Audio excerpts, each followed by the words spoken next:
Parte 3. La naturaleza de los creyentes. Vosotros sois la sal de la tierra, pero si la sal se desvaneciere, ¿con qué será salada? No sirve más para nada, sino para ser echada fuera y hollada por los hombres. Vosotros sois la luz del mundo. Una ciudad asentada sobre un monte no se puede esconder.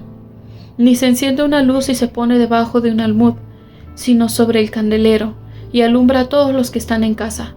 Así alumbre vuestra luz delante de los hombres, para que vean vuestras buenas obras y glorifiquen a vuestro Padre que está en los cielos.